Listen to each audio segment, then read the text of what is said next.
नमस्कार, स्वागत है आप सभी का हमारे इस खास बुलेटिन में। मैं हूं आपके साथ मनु तेवतिया। 1 मिनट में पूरी खबर, पूरा विश्लेषण आप देखेंगे। फटाफट खबरें बिल्कुल नए अंदाज में। यूपी में बन रहे डिफेंस कॉरिडोर के लिए आज एक बड़ा करार हुआ। बाहुबली अतीक अहमद की प्रॉपर्टी कुर्क होगी। आगरा में प्रॉपर्टी डीलर और अमेठी में एक रिटायर्ड टीचर की पीट कर हत्या कर दी गई। और इंश्योरेंस पॉलिसी के नाम पर ठग्स ऑफ नाइजीरियन का खुलासा हुआ है। सारी खबरें पूरे विश्लेषण के साथ देखिए सिर्फ 1 मिनट में। तो आइए शुरू करते हैं खबर 1 मिनट का रोमांच भरा सफर। बाहुबली विधायक अतीक अहमद की मुश्किलें कम होने का नाम नहीं ले रही हैं। अब प्रयागराज के डीएम ने अतीक अहमद की अवैध संपत्ति को कुर्क करने के आदेश दे दिए हैं। इसमें अतीक अहमद की 7 अवैध संपत्तियां कुर्क करने का आदेश दे दिया गया है और ये पूरी कार्रवाई गैंगस्टर एक्ट के तहत की जा रही है। इस कार्रवाई में अतीक अहमद और अन्य अपराधियों के लाइसेंसी हथियार भी जब्त किए जाएंगे। आदेश के मुताबिक अतीक अहमद के अलावा 23 अन्य अपराधियों के लाइसेंसी हथियार जब्त किए जाएंगे, जिसके लिए नोटिस जारी कर दिया गया है। आपको बता दें कि अतीक अहमद अभी अहमदाबाद सेंट्रल जेल में बंद है। पहले अतीक अहमद प्रयागराज के नैनी सेंट्रल जेल में थे, जिसे बाद में अहमदाबाद शिफ्ट कर दिया गया।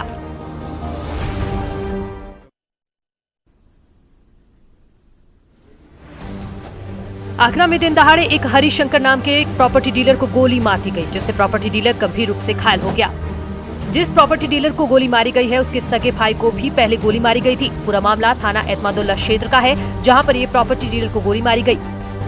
बताया जा रहा है कि हरिशंकर जब अपने घर के बाहर खड़े थे, तभी एक युवक आया और उसने ताबड़तोड़ गोलियां बरसानी शुरू कर दी।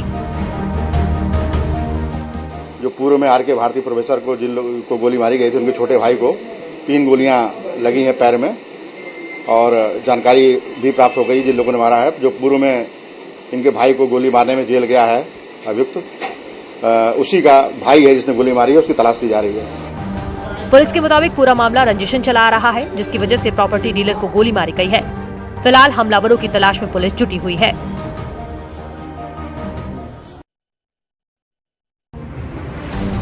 अमेठी में दिन दहाड़े एक रिटायर्ड शिक्षक की लाठी डंडों से पीटकर हत्या कर दी गई। अज्ञात हमलावर रिटायर्ड शिक्षक विद्याधर शुक्ला को लहूलुहान कर बीच रास्ते में छोड़कर फरार हो गए। गंभीर रूप से घायल रिटायर्ड शिक्षक विद्याधर शुक्ला की इलाज के दौरान ट्रॉमा सेंटर में मौत हो गई। तनाव को देखते हुए गांव में बड़ी संख्या में पुलिस बल को तैनात कर दिया गया है। अमेठी पुलिस पूरे मामले की जांच में जुट गई है। हमलावरों की तलाश भी कर रही है। मुंशीगंज थाना क्षेत्र के ममता स्टील फैक्ट्री के सामने रायबरेली सुल्तानपुर हाईवे की ये पूरी घटना है।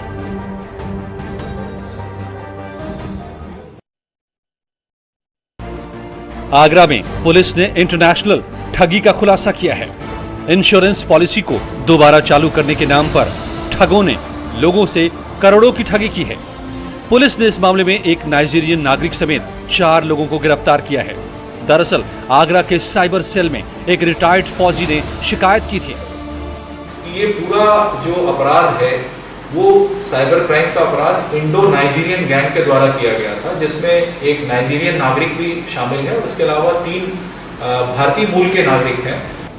इस खबर में खास बात यह भी है कि मुख्य आरोपी जो पुलिस की गिरफ्त में आया है, वो पहले लड़की थी, जिसकी तस्वीर आपको स्क्रीन पर दिखाई दे रही है।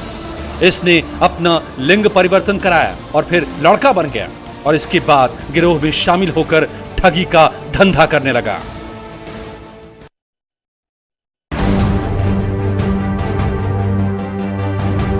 गाजियाबाद के इंद्रापुरम इलाके में 10वीं में पढ़ने वाले एक छात्र ने अपने घर में फांसी लगाकर जान दे दी। पुलिस जांच में ये निकलकर आया कि मृतक छात्र दिल्ली के एक स्कूल में पढ़ता है और लॉकडाउन के दौरान घर पर ही था। बच्चे के पिता चीन में नौकरी करते हैं। बच्चा अपनी मां के साथ रहता था। बताया जा रहा है कि छात्र बिल्ली पालने की जिद कर रहा था, जिसके लिए उसकी मां मना कर रही थी। जिसके बाद बच्चा अपने कमरे में चला गया। जब सुबह बच्चा कमरे से बाहर नहीं निकला तो मां ने लोगों को मदद के लिए बुलाया, जिसके बाद दरवाजा तोड़कर बच्चे के शव को बाहर निकाला गया। जो ये लड़का है 14 साल का, इसको बिल्ली का बच्चा चाहिए था और घर वालों से जिद कर रहा होगा काफ़ी लंबे समय से। घर वाले माने नहीं तो कल घर वालों से रुष्ट होकर उसने दरवाज़ा बंद कर लिया दिन में करीब 12-1 बजे के आसपास। उसके बाद से घर वाले लगातार उसको खटखटा रहे थे, दरवाजे को नहीं खोला। जब खोला तो जानकारी करी गई तो पता चला कि इनको सुसाइड कर ली और उन्होंने डेथ कर ली। हैंगिंग पोजीशन में पाए गए थे।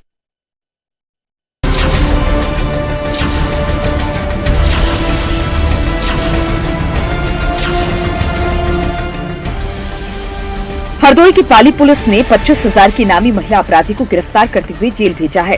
सुंदरा नाम की महिला शराब का कारोबार करती थी और पिछले साल दबिश देने गई पुलिस पर हमला भी किया था और उसके बाद से फरार चल रही थी और पुलिस उसकी तलाश में थी। इन पे 25,000 रुपए का इनाम था। इनको स्वाट टीम और पाली थाना अध्यक्ष द्वारा विशेष रूप से प्रयास किया गया। पुलिस अधीक्षक महोदय द्वारा ये टीम बनाई गई थी।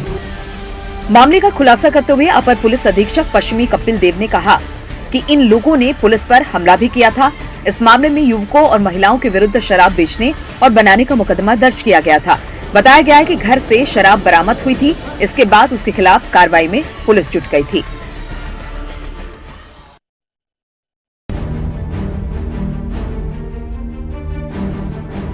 सुल्तानपुर में दीवार गिरने से 2 लोगों की मौत हो गई। मृतक पिता और पुत्र हैं। हादसे में मृतक की पत्नी और बेटी गंभीर रूप से जख्मी हो गए हैं। घायलों को इलाज के लिए जिला अस्पताल में भर्ती करा दिया गया है। मामला हलियापुर कस्बे का है, जहां पर कच्चे घर में यह हादसा हुआ।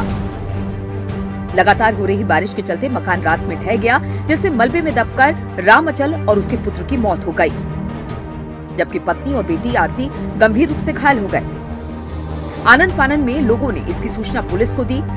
पुलिस मौके पर पहुंची और गंभीर घायलों को जिला अस्पताल में भर्ती कराया, जहां पर मां बेटी का इलाज जारी है। मामले में एसडीएम ने राजस्व की टीम को मौके पर जाकर जांच और कार्रवाई करने के आदेश दिए हैं। फिलहाल पूरे मामले में बड़ा सवाल ये है कि सरकार और प्रशासन के जो दावे थे सरकारी आवास गरीबों को दिए जाएं, उसकी पोल खुल गई है।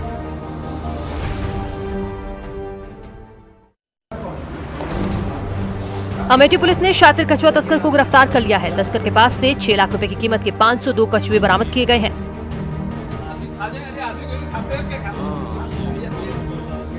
मुखबिर की सूचना पर जगदीशपुर पुलिस ने कादूनाला पुल के पास से इस तस्कर को गिरफ्तार किया है। एसपी ने गिरफ्तार करने वाली पुलिस टीम को 2,500 रुपए का इनाम भी दिया है। 502 कछुओं की जो बरामदगी थी, इसके क्रम में 283/20 अपराध संख्या पंजीकृत किया गया। अंतर्गत धारा 9, 48A, 49, 51 और 52 वन्य जीव संरक्षण अधिनियम पंजीकृत किया गया। वन विभाग को सूचित किया गया। वन विभाग के अधिकारियों ने आकर के इसको प्रकरण की विवेचना आरंभ कर दी है। अमेठी पुलिस ने बताया है कि जगदीशपुर कोतवाली में वन्य जीव संरक्षण अधिनियम में मुकदमा दर्ज कर कानूनी कार्रवाई की जा रही है।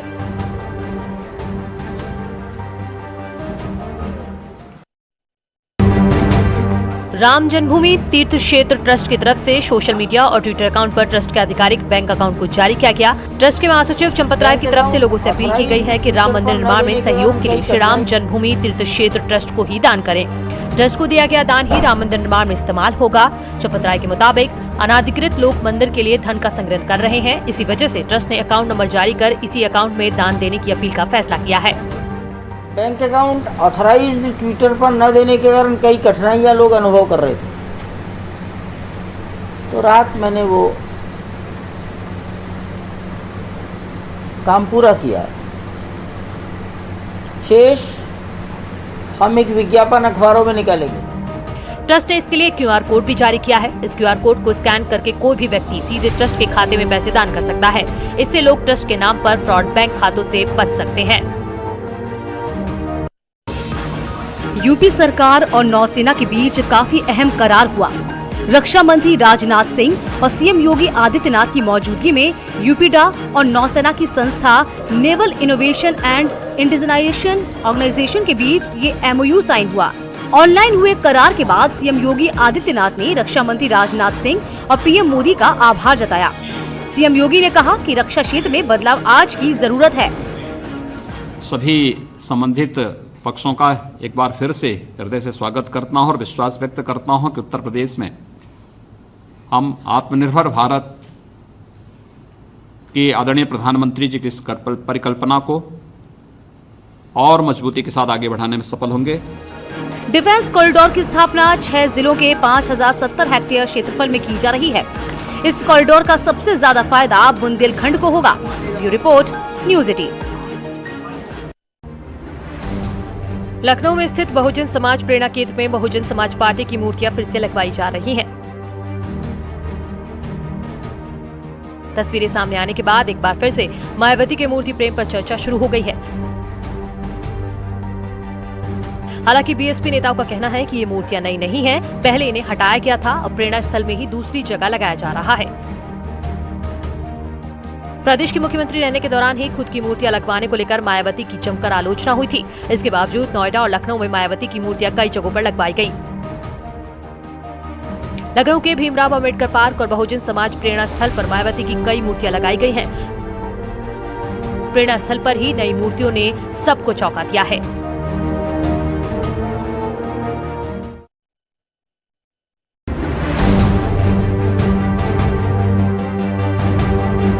यूपी में जन्माष्टमी के दिन 3 लाख से ज्यादा घरों में अचानक बिजली चली गई थी। इस मामले में सरकार ने EESL आदेश सक्सेना और LNT के प्रोजेक्ट मैनेजर शशिकांत अग्रवाल को सस्पेंड कर दिया। बताया जा रहा है कि बिजली किसी और फॉल्ट के कारण नहीं बल्कि स्मार्ट मीटर में गड़बड़ी की वजह से गई थी। अधिकारियों की लापरवाही की वजह से लाखों घरों को रात को अंधेरे में ही रहना पड़ा। लखनऊ, मेरठ, वाराणसी, गोरखपुर, प्रयागराज, बरेली, मथुरा और अलीगढ़ में इस सरकार ने स्मार्ट मीटर लगाए थे। अधिकारियों ने बताया कि किसी कर्मचारी ने स्मार्ट मीटर की कमांड गलत दे दी थी, जिसकी वजह से बिजली चली गई। काफी प्रयास के बाद ये फॉल्ट ढूंढा जा सका। हालांकि अभी ये पता नहीं चल सका है कि गलत कमांड कहां से और किस कर्मचारी ने दी थी। ऊर्जा मंत्री श्रीकांत शर्मा ने बताया है कि आरोपी अधिकारियों के खिलाफ कार्रवाई की जा रही है।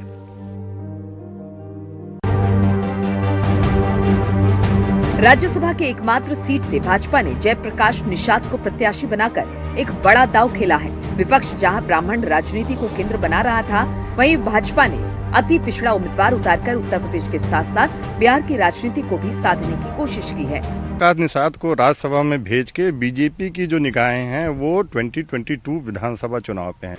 निषाद वोट या जिसको आप कह सकते हैं कि निषाद, मल्ला, केवट, बिंद, ये सब जो पूरा समूह बनता है अति पिछड़ी या अति दलित जातियों का, ये न केवल उत्तर प्रदेश में बल्कि छत्तीसगढ़ और मध्य प्रदेश में भी बहुत प्रभावी अहमियत रखती हैं। अति पिछड़ी जातियों को जहां 2022 के लिए एकजुट करने की भाजपा की कोशिश है, वहीं आने वाले बिहार के विधानसभा चुनावों में भाजपा इसको अपने लिए एक ट्रम्प कार्ड के रूप में देख रही है। अखिलेश पांडे के साथ रामगोपाल द्विवेदी, न्यूज 18, गोरखपुर।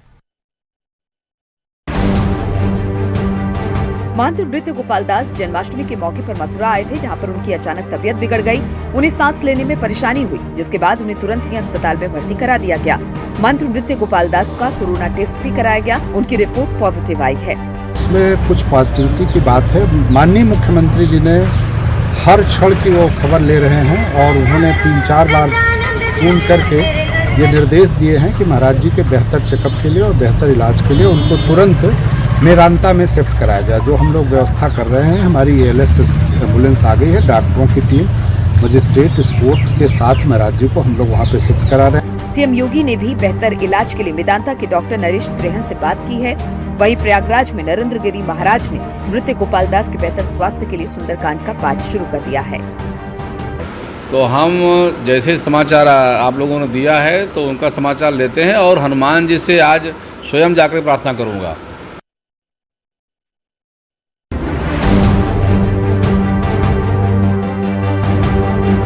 यूपी में जन्माष्टमी के दिन 3 लाख से ज्यादा घरों में अचानक बिजली चली गई थी। इस मामले में सरकार ने EESL आदेश सक्सेना और LNT के प्रोजेक्ट मैनेजर शशिकांत अग्रवाल को सस्पेंड कर दिया। बताया जा रहा है कि बिजली किसी और फॉल्ट के कारण नहीं बल्कि स्मार्ट मीटर में गड़बड़ी की वजह से गई थी। अधिकारियों की लापरवाही की वजह से लाखों घरों को रात को अंधेरे में ही रहना पड़ा। लखनऊ, मेरठ, वाराणसी, गोरखपुर, प्रयागराज, बरेली, मथुरा और अलीगढ़ में इस सरकार ने स्मार्ट मीटर लगाए थे। अधिकारियों ने बताया कि किसी कर्मचारी ने स्मार्ट मीटर की कमांड गलत दे दी थी, जिसकी वजह से बिजली चली गई। काफी प्रयास के बाद ये फॉल्ट ढूंढा जा सका। हालांकि अभी ये पता नहीं चल सका है कि गलत कमांड कहां से और किस कर्मचारी ने दी थी। ऊर्जा मंत्री श्रीकांत शर्मा ने बताया है कि आरोपी अधिकारियों के खिलाफ कार्रवाई की जा रही है। न्यूज 18 की मुहिम स्कूल फीस आधी करो को जबरदस्त रिस्पांस मिल रहा है। यूपी के कई शहरों में पेरेंट्स प्रदर्शन कर रहे हैं। वो मांग कर रहे हैं कि जब स्कूल नहीं चल रहे तो फिर फीस पूरी क्यों ली जा रही है। लखनऊ, आगरा, कानपुर, गोरखपुर, मेरठ, हर तरफ से न्यूज 18 की मुहिम को समर्थन मिल रहा है। इसी मुद्दे पर कल सुप्रीम कोर्ट में दायर याचिका पर सुनवाई हुई है। याचिका में प्रशासन को स्कूल फीस को लेकर आदेश जारी करने की अपील की गई है। मेरा मानना है कि माननीय उच्चतम न्यायालय द्वारा तमाम अभिभावकों, बच्चों की पीड़ा को समझते हुए एक स्पष्ट आदेश पारित किया जाएगा। बच्चे पढ़ तो रहे हैं इंटरनेट के द्वारा, लेकिन हमसे स्कूल से फीस मांगी जा रही है। आज इस कोरोना संक्रमण के दौरान जो है आम आदमी का जीवन समझिए एकदम खर्चे से वो दबता जा रहा है। वो सुप्रीम कोर्ट में जस्टिस खानविलकर, जस्टिस दिनेश माहेश्वरी और जस्टिस संजीव खन्ना की बेंच सुनवाई करेगी। इलाहाबाद हाई कोर्ट ने याचिका खारिज कर दी और इसके बाद अब सुप्रीम कोर्ट में अपील की गई है। रुक रहे एक छोटे से ब्रेक के लिए, लेकिन खबरों का ये रोमांच भरा सफर लगातार जारी है।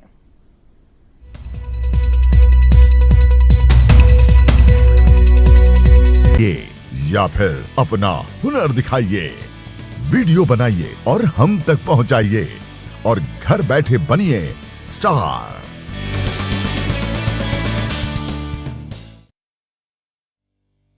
न्यूज 18 इंडिया आपका पसंदीदा नेशनल न्यूज चैनल उपलब्ध है टाटा स्काई के चैनल नंबर 519 और एयरटेल के चैनल नंबर 318 पर। कोरोना की हर खबर देखते रहिए न्यूज 18 इंडिया पर। अब तो घर में बैठना आसान नहीं है, पर सच ये भी है कि जान है तो ही जहान है। आप खामोशी से करते रहिए कोरोना पर वार। महाबहस में होगी सवालों की बौछार एविडेंस बेस के आदेश पर, जिनको कोई मतलब नहीं। आप धोते रहिए अपने हाथ, एक भी सामने नहीं आया इसके खिलाफ जाकर खड़े हो रहे। मैं लड़ता रहूंगा सिस्टम के साथ। पुलिस जो काम कर रही है वो किसके आदेश पर? वो हमला कर रहे डॉक्टर पर। हम कमजोर नहीं पड़ेंगे, हम साथ साथ लड़ेंगे। महाबहस सोमवार से शुक्रवार रात 7:56 पर। हर गांव देखेगा, हर शहर देखेगा खबरों का शतक। कोरोना से प्रदेश की लड़ाई की ताजा जानकारी रोज सुबह शाम। कोरोना 100 सिर्फ न्यूज 18 उत्तर प्रदेश उत्तराखंड पर। घरों से शहरों तक की हर पल की हर खबर न्यूज 18 के रिपोर्टर पहुंचाते हैं आप तक, ताकि तेजी से फैलते कोरोना की मिले आपको फास्ट अपडेट। देखिए यूपी एक्सप्रेस 100 सिर्फ न्यूज 18 उत्तर प्रदेश उत्तराखंड पर।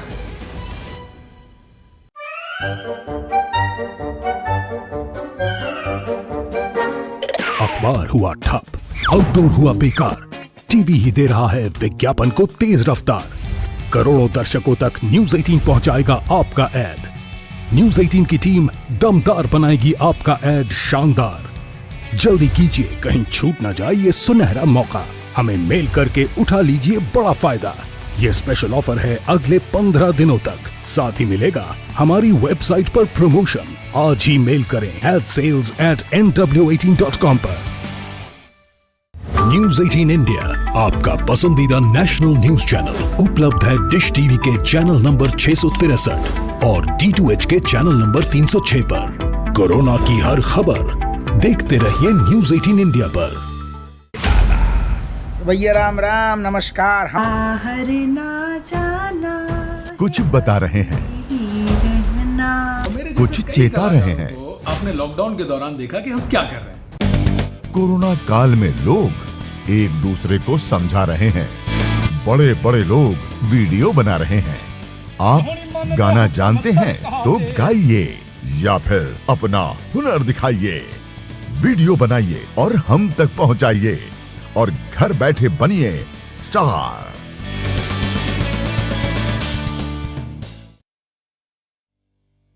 न्यूज 18 इंडिया आपका पसंदीदा नेशनल न्यूज चैनल उपलब्ध है टाटा स्काई के चैनल नंबर 519 और एयरटेल के चैनल नंबर 318 पर। कोरोना की हर खबर देखते रहिए न्यूज 18 इंडिया पर।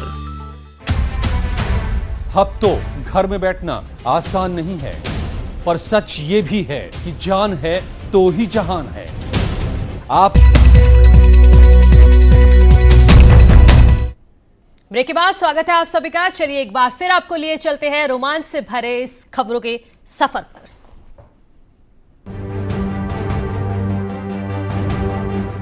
प्रधानमंत्री नरेंद्र मोदी गुरुवार को अटल बिहारी वाजपेयी को पीछे छोड़ते हुए सबसे लंबे वक्त तक सत्ता में रहने वाले गैर कांग्रेसी प्रधानमंत्री बनने का रिकॉर्ड कायम किया है।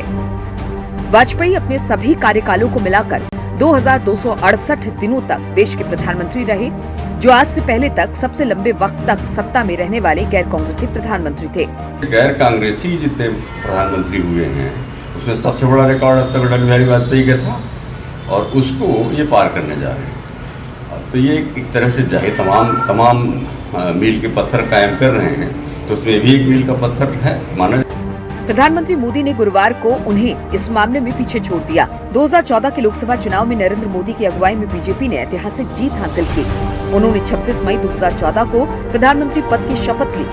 बाद में 2019 के लोकसभा चुनाव में बीजेपी ने और भी बड़ी जीत हासिल की और नरेंद्र मोदी दोबारा प्रधानमंत्री बने। ईमानदार टैक्स पेयर्स को प्रोत्साहन और कर प्रणाली में पारदर्शिता बढ़ाने के लिए प्रधानमंत्री नरेंद्र मोदी ने गुरुवार को एक नए खास प्लेटफॉर्म की शुरुआत की। इस प्लेटफॉर्म का नाम transparent taxation honouring the honest दिया गया है। इस मौके पर प्रधानमंत्री नरेंद्र मोदी ने कहा है कि ये प्लेटफॉर्म 21वीं सदी के टैक्स सिस्टम की शुरुआत है, जिसमें फेसलेस असेसमेंट अपील और टैक्स पेयर्स चार्टर जैसे बड़े रिफॉर्म हैं। फेसलेस असेसमेंट और टैक्स पेयर्स चार्टर आज से ही लागू हो गए हैं। टैक्स पेयर को ये फेयरनेस और फियरलेसनेस का विश्वास देने वाला है।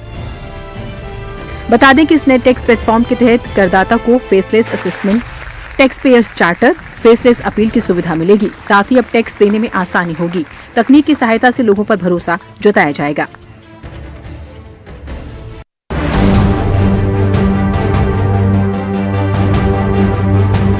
कोरोना काल के बीच ही स्वतंत्रता दिवस की तैयारी चल रही है। इसे देखते हुए केंद्रीय गृह और स्वास्थ्य मंत्रालय ने समारोह में शामिल होने वाले अतिथियों के लिए गाइडलाइन जारी की है।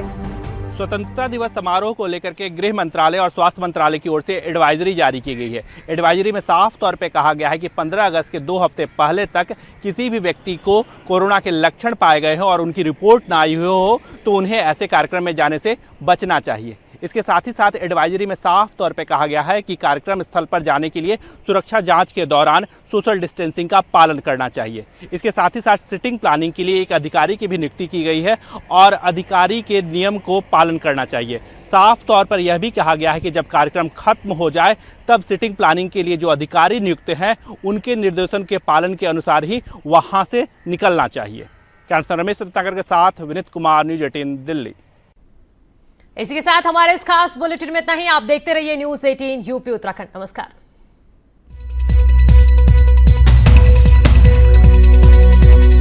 एक साथ खाना